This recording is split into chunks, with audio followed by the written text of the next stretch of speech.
Semuanya tolong berdiri terlebih dahulu, rapikan tempat duduk, dan lihat sampah di bawah satu buah keluar. Apa? Ada nggak sampah di bawah?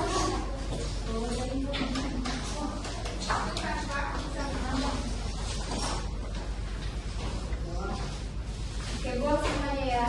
Ya, Bu.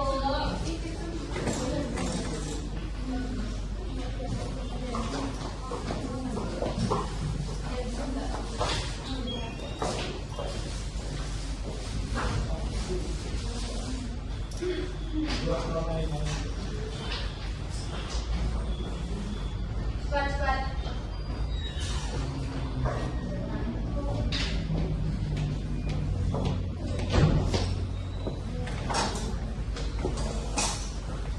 Sudah? Ya, Bu. Oke, sebelum pelajaran kita dimulai, ada baiknya kita berdoa terlebih dahulu ya, Nanda. Siapa ketua kelasnya? Deli, Bu. Deli, mana Deli? Itu bawa oleh Buat di belakang, Deli, itu depan. Ada lagi tempat. Pimpin doanya ya, Deli. Ya, Bu. Doa Doanya itu lagi, Deli. Biar teman-temannya dengar. Tujuh atau ya. Menurut percaya masing-masing ya. Doa. Amin. Amin. Semoga doa kalian dikabulkan ya. Amin. Oke, gua akan mengambil absensi terlebih dahulu ya, Nanda. Ada yang tak hadir? Ada, Bu. Coba ibu absen dulu ya. Susanti Nasution. Hadir, Bu. Deli Andini. Hadir, Bu. Abdul Yolanda. Hadir, Bu. Oke, tadi siapa yang tak hadir? Livia. Livia sama siapa lagi? Wahyu. Kira-kira apa keterangannya? Sakit, Bu. Sakit. Siapa yang sakit? Panggilnya ada apa ya? Livia, Bu. Wahyu. Pulang kampung, Bu. Penyerahan. Oh, jadi kecuali dari dua itu hadir semua ya? Iya, Bu. Oke, baik. Gimana? Udah dibaca belum materi yang udah ibu kirimkan? Semalam? Tiga. Sudah. Masih semangat semuanya? Masih, Bu. Oke, Bang Anda. Karena dari itu yang ibu dengar, barat siapa yang bersungguh-sungguh dalam belajar maka dia yang akan meraih kesuksesan. Bisa dilihat di bawah tulis ini apa materi kita hari ini? Inflasi, pengangguran, dan stabilitas ekonomi. Ya benar, ada 3 topik yang sangat mempengaruhi di kehidupan kita ya Nanda. Yang pertama ada inflasi, pengangguran, dan juga stabilitas ekonomi. Kita akan membahas satu persatu. Yang pertama kita akan membahas apa itu inflasi. Nah, anak-anak ibu katanya tadi udah membaca kan? Apa itu inflasi? Peredaran uang yang terlalu banyak, Bu. Ada lagi? Kenaikan harga. Apa? Kenaikan harga. Iya benar, kenaikan harga juga benar itu termasuk inflasi. Inflasi ini adalah kenaikan harga secara umum dan terus menerus secara periode ke periode atau waktu ke waktu. Ada yang bisa beri contoh? Anin, bisa beri contoh inflasi? Saya bisa, Bu. Rani. Inflasi contohnya kenaikan harga makanan ya, di mana kenaikan harga makanan dapat menyebabkan inflasi, terutama jika harga makanan meningkat secara signifikan dalam jangka waktu tertentu. Ya benar. Seperti dulu kalian beli gorengan 1.000 itu udah dapat kan satu. Tapi Ya. sekarang gorengan udah berapa? Satu. Benar sekali. Itulah yang dinamakan dengan Inflasi. Sampai sini ada yang ingin ditanyakan? Tidak, Bu. Kita lanjut ya. Ya, Bu. Ternyata Nanda ada 4 jenis inflasi. Yang pertama ringan, sedang, berat, dan sangat berat. Kira-kira dari inflasi ringan, inflasi sedang, inflasi berat, dan hiperinflasi atau inflasi yang sangat tinggi ini, ada yang ingin ditanya? Apa contohnya, Bu? Contoh inflasi. Oh, contohnya ya Nanda, kita mulai dari inflasi yang ringan terlebih dahulu, di mana kenaikan harga yaitu 10% per tahunnya. Bisa kita ambil contoh, kita beli beras 1 kilonya itu seharga 10.000. Ketika kita beli lagi kepada tahun selanjutnya, harga beras sudah menjadi 10.500. Itulah yang dinamakan dengan inflasi ringan. Sedangkan inflasi sedang, ketika kita membeli beras lagi ya, kita contohkan dengan beras. beli beras di harga tahun sebelumnya itu 10.000, tetapi ketika terjadi inflasi sedang, kita akan membeli beras seharga 10.500. Paham? Paham.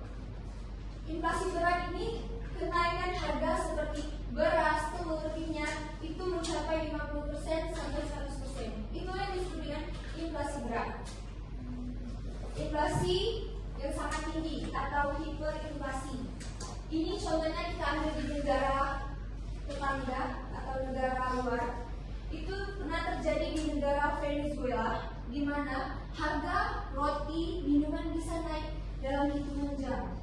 Coba Anda bayangin, kalau kalian lagi makan nasi padang, tiba-tiba harganya naik. Oke, dari jenis-jenis inflasi ini ada yang ingin ditanyakan? Tidak. Kira-kira inflasi yang paling tinggi di Indonesia pernah terjadi di tahun berapa? 1997.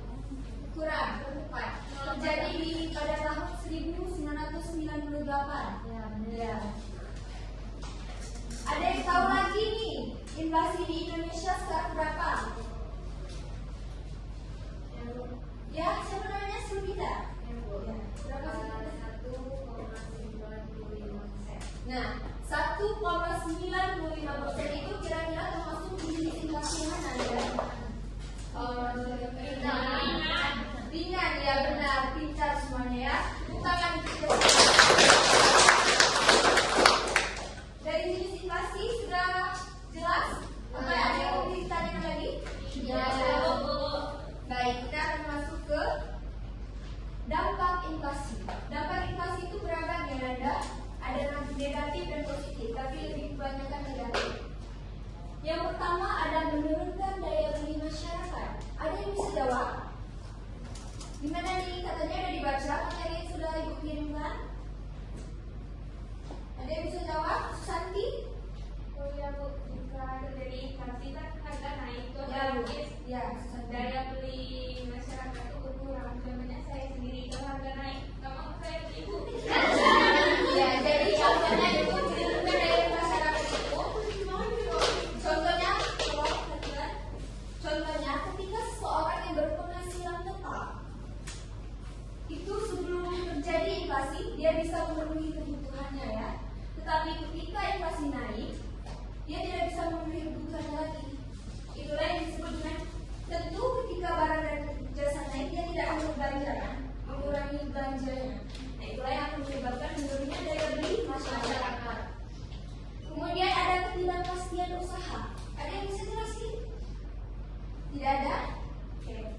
Ibu jelaskan ya. Ketidakpastian usaha di sini itu dari perusahaan yang kebingungan ketika terjadi inflasi. Perusahaan itu kebingungan dalam mematokkan modal dan juga memperkirakan keuntungan yang akan didapat.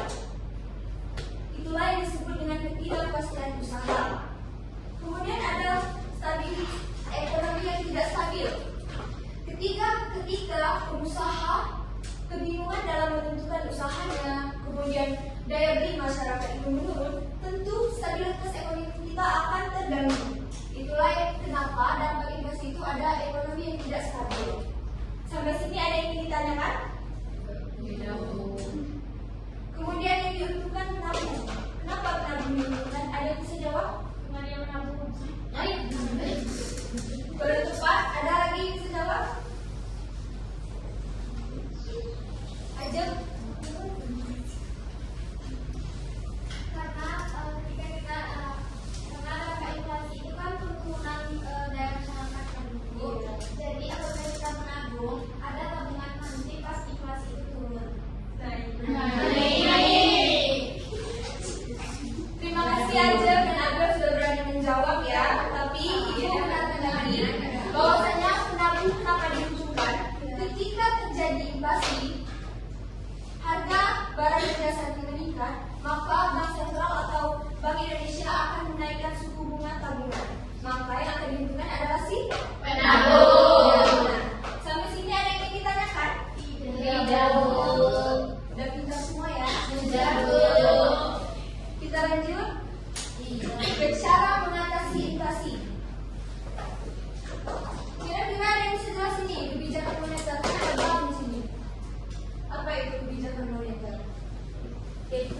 sentral yang dapat meningkatkan suku bunga untuk mengurangi inflasi. Jadi pengurangan inflasi dari bank sentral. Iya benar. Ketika terjadi inflasi, Bank Indonesia akan menekan suku bunga dan menaikkan suku bunga. Ini gunanya apa? Ketika suku bunga naik, orang akan memilih berbelanja atau menabung. Menabung atau berbelanja, Nada? Menabung. Ya benar. Orang akan memilih menabung. Kemudian ada kebijakan fiskal. Kebijakan fiskal tahu? Suatu kebijakan ekonomi yang digunakan oleh pemerintah untuk mengatur perekonomian, Bu. Ya benar. Suatu kebijakan pemerintah yang diatur oleh pemerintah untuk mengatur perekonomian. Kebijakan fiskal ini lebih tepatnya adalah kenaikan harga pajak, baik itu ekspor maupun impor. Jadi, kedua kebijakan ini sama-sama bertujuan untuk mengumpulkan uang yang sudah beredar di masyarakat kembali. Jadi, agar inflasi itu tidak terjadi dan menurun. Sampai sini ada yang ditanyakan? Tidak? Yakin? Yakin, Bu. Kita tadi ada 3 topik yang ada. Yang pertama inflasi, pengangguran, dan stabilitas ekonomi. Sekarang kita akan membahas apa? Pengangguran. Ada yang tahu apa itu pengangguran? Orang yang tidak bekerja.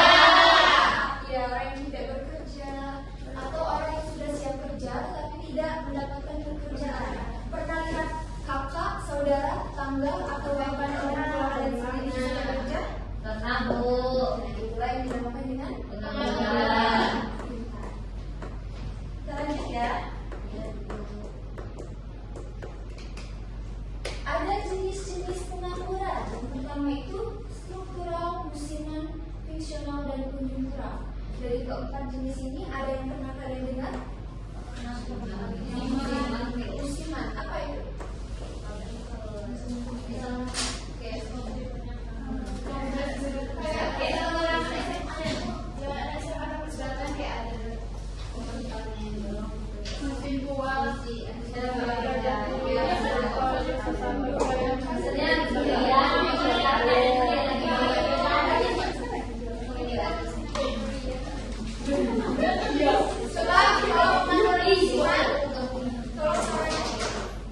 Struktural ada yang tahu? Tampaknya tidak ada yang tahu ya. Baik, Ibu akan menjelaskan.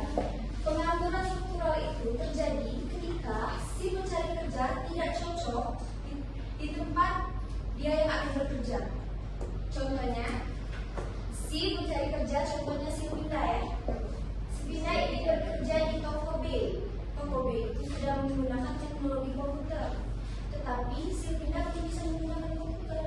Itulah yang disebut dengan pengangguran struktural. Oke. Kemudian pengangguran musiman. Pengangguran musiman di sini yaitu ketika terjadi dalam rentang periode. Contohnya apa? Petani, nelayan, itu termasuk ke pengangguran musiman. Kemudian ada pengangguran friksional. Ada yang tahu? Tidak. Tidak. Tak belajar ya. Ini adalah pengangguran yang terjadi ketika, contohnya seperti ini. Ketika si Abel sudah memiliki pekerjaan di PTB, tapi dia merasa belum cukup untuk memenuhi kebutuhan yang gajinya itu ya. Jadi dia ingin bekerja di PTA yang gajinya lebih besar. Nah, dalam rentang periode itulah yang dinamakan dengan pengangguran friksional. Kalau pengangguran konjungtural ini, ada yang tahu? Tidak. Pengangguran konjungtural ini terjadi akibat ketika perusahaan mengurangi produksinya, kemudian perusahaan memberhentikan produksi atau tutup. Itulah yang akan menyebabkan banyak karyawan yang di PHK. Dan disebut dengan pengangguran konjungtural. Sampai sini ada yang ingin ditanyakan? Masih semangat? Kenapa tidak semangat? Oh iya, udah jam terakhir ya. Mau es briefing dulu? Mana? Jangan lama ya. Nanti kamu tetap aku.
mengambil hak ini. Terus apa lagi?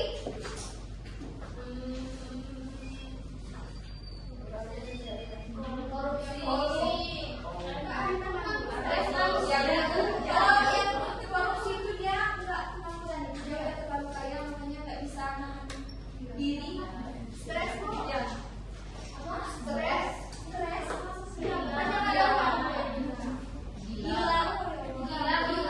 Kemiskinan, Bu.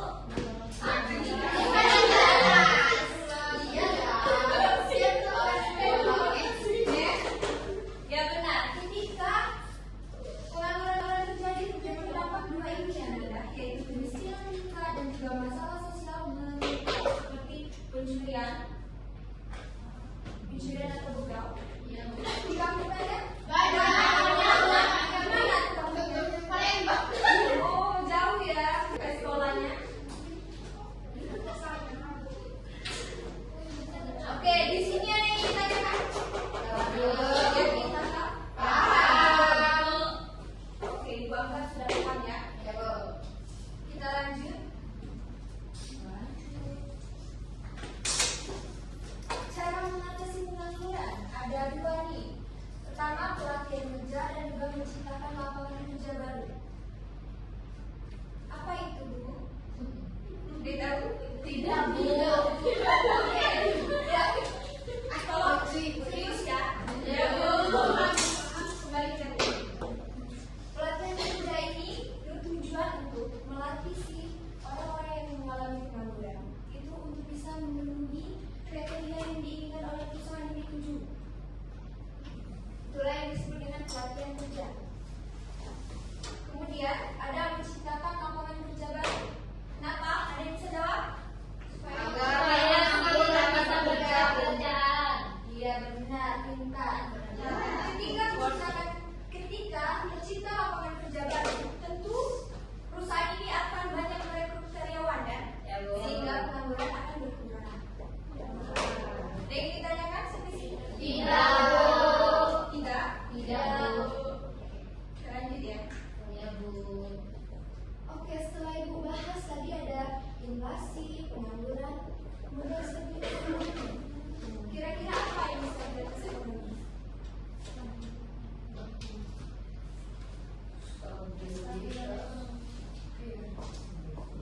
Tidak tahu? Tidak. Baik, Ibu jelaskan ya. Stabilitas ekonomi ini dapat dikatakan ketika inflasi rendah dan juga pengangguran rendah serta pertumbuhan ekonomi yang berkelanjutan. Dari tiga ini, itulah yang akan menciptakan stabilitas ekonomi di suatu negara. Seperti yang sudah kita bahas tadi, inflasi rendah. Ketika terjadi inflasi, tentu stabilitas ekonomi akan terganggu dong. Iya, Bu. Itulah gunanya inflasi rendah, pengangguran yang rendah, dan juga pertumbuhan ekonomi akan menciptakan stabilitas ekonomi di suatu negara. Paham? Paham, Bu. Paham semuanya? Paham. Kalau ada yang tidak paham, tanyakan ya. Iya, Bu.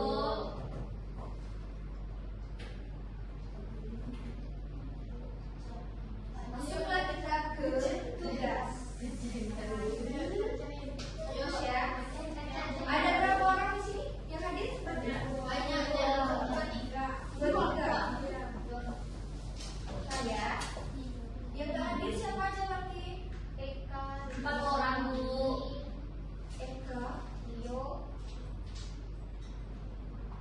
Bentar ya, sabar ya Nanda. Ibu akan membagi kelompoknya secara acak.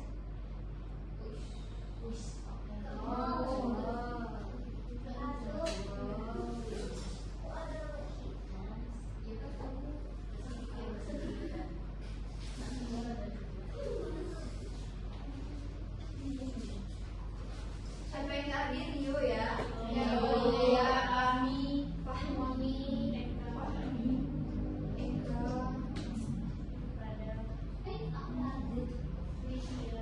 Fahmi sama Lydia. Iya, Bu. Beda. Ibu Dewi, Bu. Lebih itu ada semua kan? Ayo, Bu. Kita bagi kelompoknya ya. Mulai ya.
Di belakang suaranya. Ada yang nanti dibahas ya. Diskusi. Iya.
Sudah belum itu sampah kan yang bilang tadi sampahnya dibuang dulu atau masih ada sampah?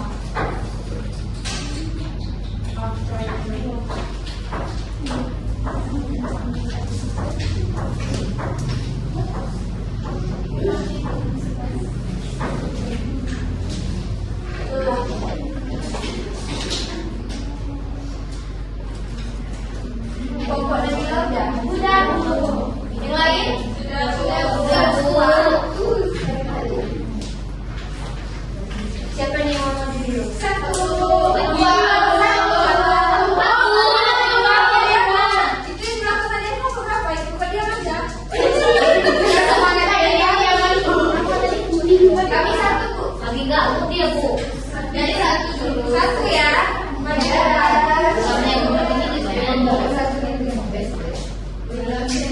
Pokok berapa pun best ya. Baik, saya perwakilan dari kelompok 1 studi kasus awal tahun 2024 harga bahan pokok seperti beras, cabai, dan minyak goreng naik signifikan. BPS mencatat inflasi mencapai 5,1%. Pemerintah berupaya menstabilkan harga dengan operasi pasar dan subsidi. Namun, masyarakat menengah ke bawah tetap terdampak. Pertanyaan nomor 1, apa masalah utama dalam studi kasus ini? Masalah utamanya terjadi kenaikan harga bahan pokok seperti beras, cabai, dan minyak goreng yang menyebabkan inflasi mencapai 5,1%. Yang kedua, apa penyebab terjadinya inflasi tersebut? Karena kenaikan harga dan bahan kebutuhan pokok yang bisa disebabkan oleh gangguan pasokan, cuaca ekstrim, biaya distribusi yang meningkat, atau tingginya permintaan yang tidak seimbang dengan ketersediaan barang. Yang ketiga, siapa pihak yang paling terdampak? Pihak yang paling terdampak adalah masyarakat menengah ke bawah, karena penghasilan mereka terbatas hingga sulit menjangkau harga kebutuhan pokok yang terus naik. Yang keempat, menurutmu apakah solusi pemerintah cukup efektif?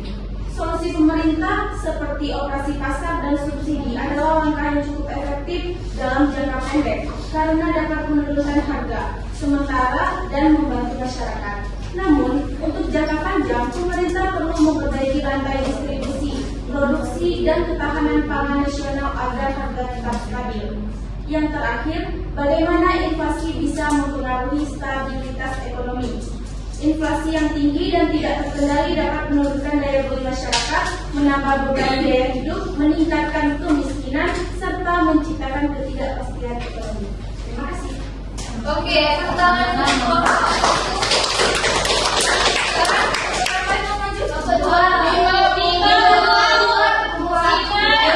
untuk nampaknya dia sangat semangat hari ini ya.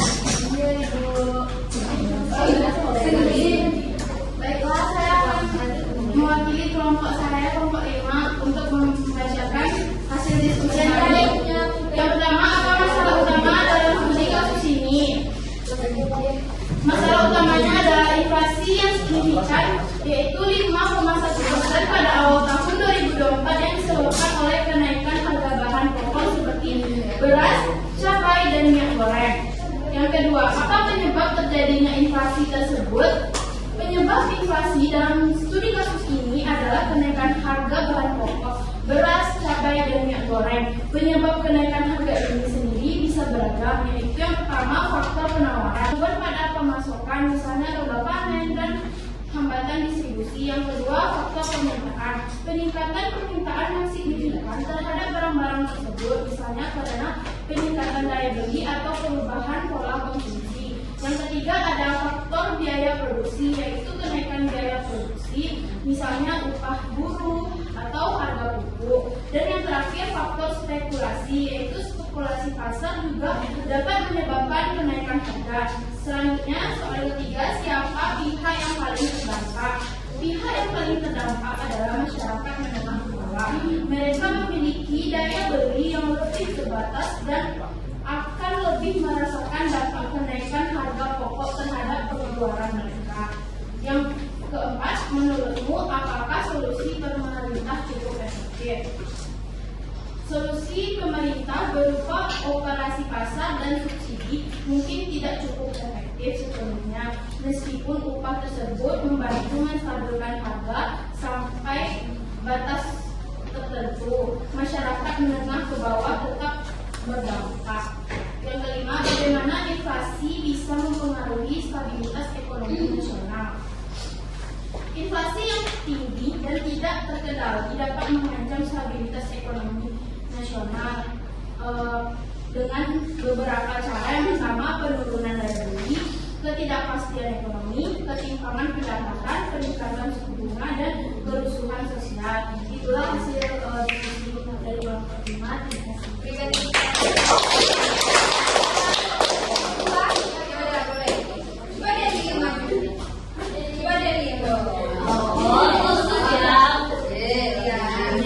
Kenapa ini yang paling cantik sekarang? Kita satu pi atau sapi.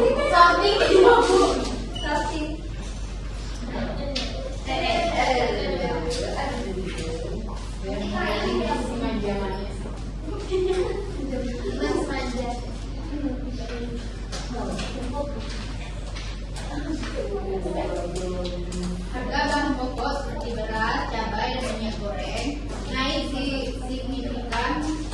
BPS, Badan Pusat Statistik, mencatat inflasi mencapai 5-1%. Pemerintah berupaya menstabilkan harga dengan operasi pasar dan subsidi, namun masyarakat menengah ke bawah tetap terdampak.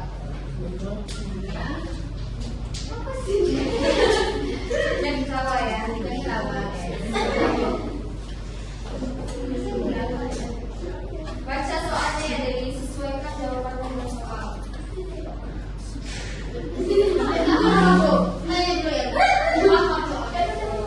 Waktu tadi enggak berdiskusi ya jawabnya.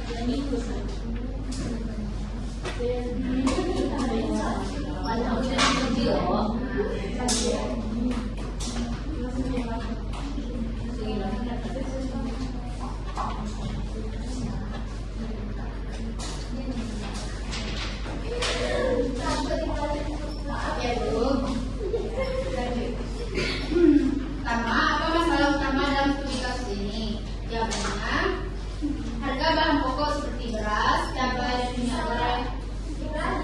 Inflasi.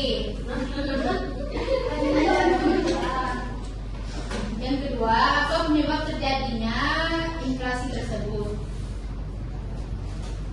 Jawabannya, harga bahan pokok seperti beras, cabai, dan minyak goreng. Yang ketiga, siapa pihak yang paling terdampak? Masyarakat menengah ke bawah tetap terdampak. Yang keempat, menurut apakah solusi pemerintah cukup efektif? Karena pemerintah berupaya menstabilkan harga dengan operasi pasar dan subsidi. Yang kelima, bagaimana inflasi bisa mempengaruhi stabilitas ekonomi nasional? Mengurangi nilai uang, meningkatkan biaya produksi, mengurangi investasi, meningkatkan ketidakpastian. Oke, tepuk tangan. Tiga ya, ayo. Kamu masak ternyata ya. Iya. Tadi terakhir aja. Saya akan membacakan studi kasus. Rada? Siap. Fokus ya ke depan. Iya, Bu. Sebuah cerita awal tahun 2024 harga bahan pokok seperti beras, cabai, dan minyak goreng naik signifikan. Badan Pusat Statistik mencatat inflasi mencapai 5,1%. Pemerintah berupaya menghasilkan kestabilan harga dengan operasi pasar dalam subsidi. Namun masyarakat menengah ke bawah tetap terdampak.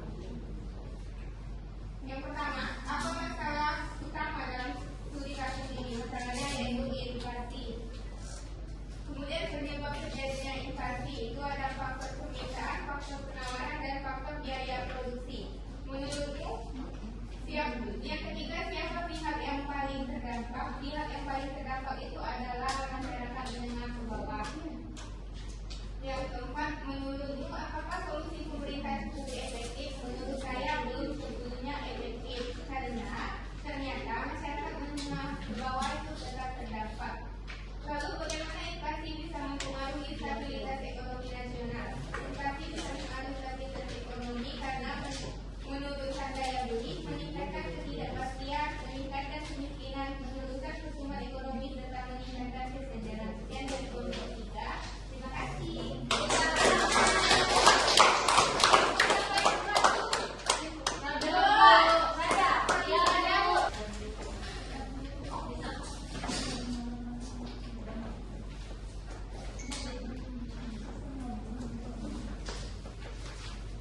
Baiklah, saya perwakilan dari kelompok 4 akan menjawab pertanyaan dari studi kasus ini.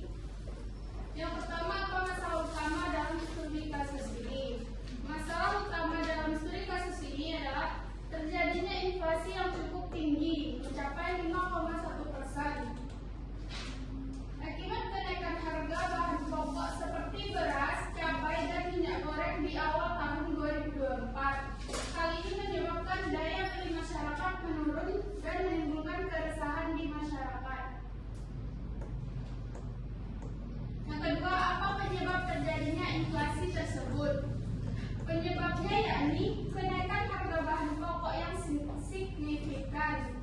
Faktor-faktor yang dapat menyebabkan kenaikan harga bahan pokok ini yakni gangguan distribusi atau pasokan barang, kenaikan biaya produksi, misalnya pupuk, BBM, dan transportasi, serta permintaan yang tinggi terhadap bahan pokok. Yang ketiga, siapa pihak yang paling terdampak? Pihak yang paling terdampak yakni masyarakat, terutama golongan menengah ke bawah. Mereka paling merasakan dampak inflasi karena pengeluaran untuk kebutuhan pokok menjadi lebih besar, sementara pendapatan tetap atau bahkan menurun. Yang keempat, apakah solusi pemerintah cukup efektif? Solusi pemerintah berupa operasi pasar dan subsidi memang dapat membantu menstabilkan harga dalam jangka pendek. Namun solusi ini belum cukup efektif jika tidak dibarengi dengan upaya jangka panjang seperti meningkatkan produksi dalam negeri, memperbaiki sistem distribusi dan logistik, serta menjaga stok bahan pokok. Yang kelima, bagaimana inflasi bisa mempengaruhi stabilitas ekonomi nasional? Inflasi yang tinggi dapat mempengaruhi stabilitas ekonomi nasional dengan cara menurunkan daya beli masyarakat, meningkatkan angka kemiskinan, serta menurunkan pertumbuhan ekonomi. Sekian dari kelompok 4. Terima kasih. Oke, utamanya sudah ya, maju kelompoknya. Sudah. Ya, pada studi kasus tadi dia menanyakan masalah utamanya apa, yaitu masalah utamanya apa? Inflasi. Yang kedua, apa pertanyaannya tadi? Apa terjadinya inflasi? Ya, apa Meli? Kenaikan harga cabai. Iya, benar. Kenaikan harga bahan pokok ya. Yang ketiga, siapa mau bacain? Yang ketiga, siapa yang pihak paling terdampak? Masyarakat yang menengah ke bawah ya. Benar. Yang keempat, solusinya ada yang sudah cukup dan tidak cukup. Yang kelima, bagaimana inflasi bisa mempengaruhi stabilitas ekonomi? Inflasi menurunkan daya beli, Bu. Ya benar, tepuk tangan untuk Susanna.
tadi kan?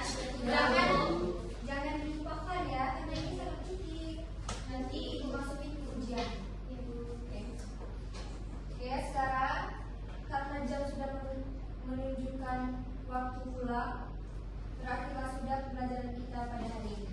Untuk ketua kelas, pimpin doanya, doa pulang ya. Tadi kan kita berdoa sebelum mulai pembelajaran. Pulang berdoa juga, biar selamat sampai tujuan. Oke, siapa tadi? Dari Ibu. Dari Ibu. Pimpin doanya ya.